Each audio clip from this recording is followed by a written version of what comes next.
Muitos seres humanos, muitos homens e mulheres vivem nos dias de hoje olhando exclusivamente para esse mundo, olhando para aquilo que é imediato. O imediatismo toma conta do nosso tempo. Eu lembro quando eu comecei a mexer em internet, e a maioria de vocês não era vivo nessa época, a gente esperava da meia-noite para acessar um site, porque era mais barato, e aí ficava o barulhozinho do modem, e depois daquele barulho a gente acessava, e para carregar uma página demorava de 20 a 30 minutos.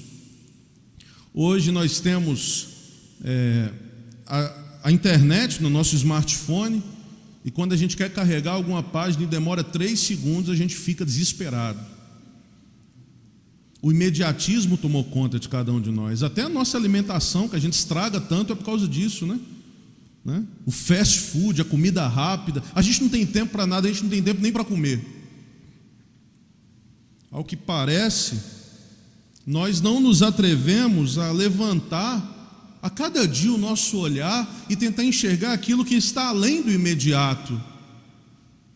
Na festa cristã da Ascensão, que nós pensamos hoje, eu quero trazer uma indagação para cada um de nós. O que nós fizemos da esperança cristã?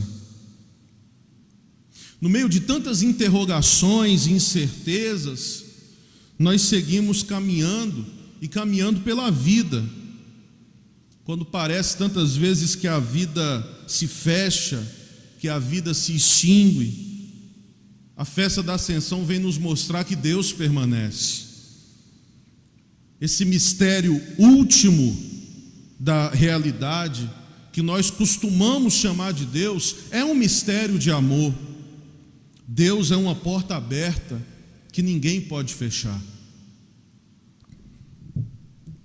Os 3 dias para a ressurreição de Jesus, os 40 dias para a sua ascensão, os 50 dias para a descida do Espírito, que a gente chama de Pentecostes, não são apenas tempos cronológicos, mas são tempos teológicos, são tempos que nos revelam a maneira de ser de Deus, não o tempo em que Ele atua.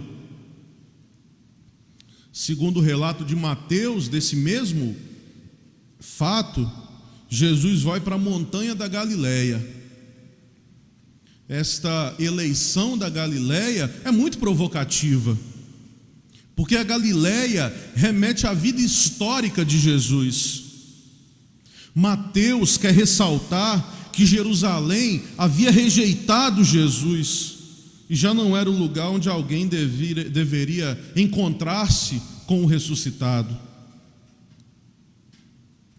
Jesus não ressuscita, Jesus não triunfa, na verdade, Jesus não ascende em Jerusalém, mas é exatamente na montanha da Galileia, ou seja, naqueles que foram os lugares e paisagens da sua vida. Jesus foi para Jerusalém, sim, para dar testemunho, para manter o seu projeto, e ali ele foi assassinado, e ali ele foi condenado. E por isso o Evangelho não pode começar em Jerusalém, com o seu templo, com os sacerdotes, com os soldados, mas começa na Galileia, o lugar das pessoas que sofrem, o lugar dos excluídos, as pessoas que buscam sim, e estão abertos a encontrar uma palavra, ou a buscar uma palavra. A Galileia significa a terra da história de Jesus, porque ali na Galileia a palavra de Jesus é escutada, ali na Galileia a mensagem de Jesus é vivida. Para podermos entender essa festa da ascensão do Senhor, nós devemos voltar ao tema central da Páscoa, porque a Páscoa é a celebração da vida, essa vida que não está sujeita ao tempo, que não está sujeita ao espaço. E logo após essa ressurreição, conforme lemos nesse texto, Jesus ascendeu e fez isso abertamente. Os discípulos, segundo o relato de Atos, permaneceram atordoados, olhando para o alto. E Jesus deixou claro que começava aqui uma nova maneira de se fazer presente junto aos seus seguidores. Ele insistiu que estaria acompanhando os seus discípulos e discípulas todos os dias. Portanto, a ascensão não é uma ruptura. A ascensão, pelo contrário, é uma mudança qualitativa em sua presença. Nada de ruptura, mas de uma mudança qualitativa da presença de Jesus. Mas em que sentido Jesus foi levado aos céus? Seria nesse sentido literal? Em que sentido Jesus foi levado aos céus? Jesus não se elevou ao céu no sentido estrito, mas o que a gente pode dizer é que Jesus desceu ao mais profundo da nossa existência, para dentro da nossa história, pois Jesus continua, segundo o texto que nós lemos nos últimos versículos, nos ajudando e confirmando sua palavra por meio dos sinais. Jesus não vai a nenhum lugar, mas Jesus permanece com vocês. Eu estarei com vocês, eu estarei convosco todos os dias.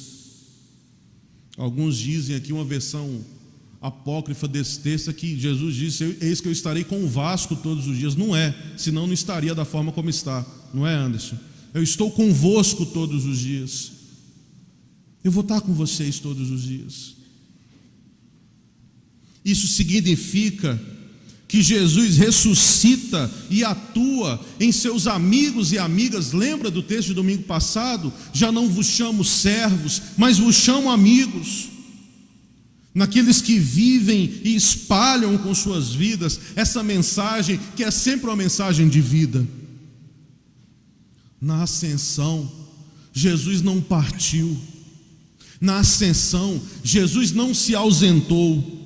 Jesus não nos deixou órfãos nem solitários, mas Ele permanece para sempre entre nós, pelo Seu Espírito Santo, no céu e na terra, e em todo lugar, e principalmente conosco e em cada um de nós. Jesus não só está do nosso lado, mas Ele também está dentro de nós, fazendo morada em nós. Nas palavras do teólogo espanhol Antônio Pagola, esse Espírito da verdade não nos torna guardiões da verdade, mas testemunhas. Nesse tempo que a gente vive de redes sociais, o que a gente mais vê é essa confusão, os famosos advogados de Deus, pessoas que advogam em nome de Deus. E é interessante que em nenhum momento a Bíblia ou Jesus pede que sejamos seus advogados, mas Ele fala para sermos testemunhas. Advogados ou testemunhas? Recordemos as experiências das aparições do ressuscitado, que nós encerramos hoje com sua ascensão, mas pensamos nelas da Páscoa até aqui, onde Jesus foi nos ensinando como nos encontrar com Ele e estar com Ele na voz, no partir do pão. Na ascensão aqui não se trata, na verdade, de vir e regressar. Os espaços não existem para Deus. A ascensão se trata de novos modos de presença, de novas maneiras de se estar presente. Mais que subida e afastamento, a ascensão de Jesus é descida e presença. E é assim que nós podemos encontrá-lo em todos os lugares e em todas as partes. É interessante, hoje no Dia das Mães, eu estava me lembrando, né? Hoje eu emprestei minha mãe preta para a Valesca, porque eu fico com ela o ano inteiro, só hoje, tá, Valesca? Eu emprestei, de nada, prestei minha roxinha para ela. E hoje eu estava pensando da minha mamãe lá em Minas, quando ela disse para mim que depois que ela teve filho, ela nunca mais dormiu direito. Ela nunca mais dormiu direito. E é um negócio impressionante, assim. Eu vou passar férias lá, já estou velho, mas quando eu vou lá e se eu saio à noite, eu posso chegar 3 horas da manhã, está a mamãe sentada na praga do sofá. Chegou, filho? Chegar, então tá, e ela vai para a cama. Não briga nem nada, mas não tem paz enquanto não me vê seguro. E é interessante como a presença, ela nunca é presença só física, né? Mas eu vejo mamãe presente através dos ensinamentos que ela me deu, através, por que não dizer, da energia que eu sinto, ela sempre passando para mim, ela está presente em outras formas de ser. Por que não dizer que esse nosso Deus, que é Pai, que é Mãe, a ascensão é a ascensão de também descer à humanidade e se fazer presente de outras formas de presença, outros modos de presença. Na ascensão, nós podemos descer à humanidade. Jesus desce da montanha do Evangelho para estender a todos os povos a sua presença. Está com os seus, neles, com eles. Esta é a sua ascensão, esta é a sua grande descida. Jesus não permanece na montanha para ali construir uma pirâmide, um templo ou uma grande corte pascal, mas para reunir os seus e enviá-los e descer da montanha e estar com eles em todo o mundo. Esses 11 da ascensão somos todos nós, homens e mulheres na montanha do Evangelho, para começar de novo, desde a periferia do mundo, como humanidade nova, como grupo, unidos no amor, todos e todas, formando a grande comunidade da nova montanha da vida. E a tarefa fundamental que Jesus nos dá, que dá para os seus discípulos e nos alcança hoje é muito clara: fazer discípulos. Eu não sei se a gente entendeu o que significa isso. Eu não sei se nós entendemos o que Jesus estava nos dizendo, nos conclamando ou nos enviando nesse dia. Porque fazer discípulo não se trata de ensinar doutrinas, nem ritos, nem normas morais, mas de ativar em todos uma maneira nova de viver, baseada nos próprios ensinamentos de Jesus, ou seja, trabalhar para que no mundo hajam homens e mulheres que vivam como ele viveu, que aprendam a viver como ele viveu, que acolham como mestre e não deixem nunca de aprender com ele também, a serem livres, justos, solidários, construtores de um mundo mais humano. Quantos erros nós cometemos na evangelização presente ao longo do tempo? Tantas vezes, inclusive, as missões vão lá evangelizar os índios e a primeira coisa que faz é meter um terno no índio. Quantos erros ao longo da nossa vida nós cometemos por não entender o que é esse fazer discípulo, confiando nos nossos meios, confiando nas nossas ideologias e, paralelamente, desprezando a cultura dos outros, muitas vezes mortificando a cultura dos outros para impor a nossa, ou talvez até mais profundo, demonizando a cultura do outro para impor a nossa. Jesus não nos pede para convencer, nem para impor, mas para viver o Evangelho, como a gente falou na semana passada, com alegria. Tenho-vos dito essas coisas, para que a minha alegria esteja em vocês. Relato de Atos, capítulo 1, o texto diz: Jesus olha para os homens e dizem: homens da Galileia, por que ficais aqui parados, olhando para o céu? Homens da Galileia, por que vocês estão aí parados, olhando para o céu? É como se Jesus dissesse: olhem para a terra, olhem para todas as pessoas, vejam suas lágrimas e suas angústias, assumam tudo como algo próprio dos discípulos e das discípulas de Jesus. Ocupem-se em transformar toda a realidade com os valores do reino. Inspirem homens e mulheres a serem a presença do amor, a presença da justiça junto àqueles que sofrem. Despertem a vida atrofiada e escondida naqueles que perderam o sentido da existência. Prolonguem em suas vidas aquela presença original de Jesus, que traz vida, que traz sentido para a vida.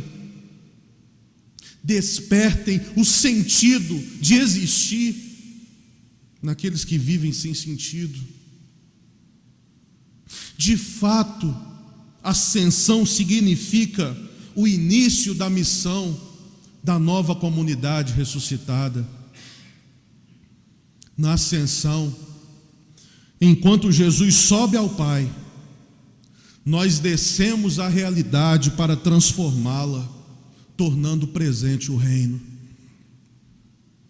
Quando nós amamos, quando nós cuidamos, servimos, nós também nos elevamos.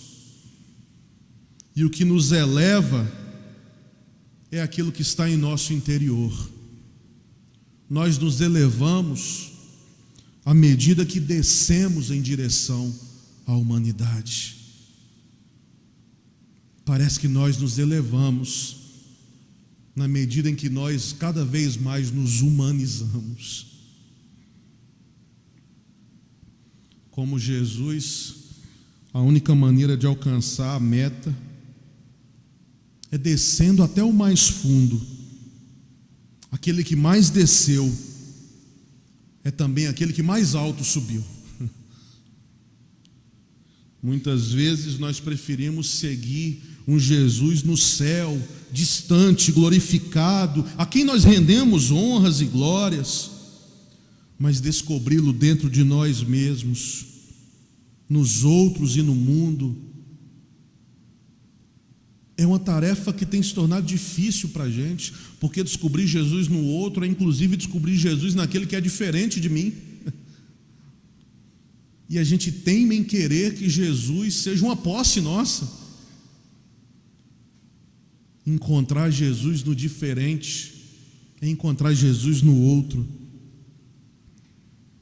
Muito mais cômodo é continuarmos como esses homens galileus, parados, olhando para o céu, e não nos sentir implicados naquilo que está acontecendo no nosso redor, na nossa Galileia, no nosso cotidiano. O Cristo ressuscitado nos espera exatamente na nossa vida cotidiana, na nossa Galileia, quando vivemos a partir do amor, da doação, da partilha, da descida em direção à humanidade. Que Deus nos abençoe. Amém.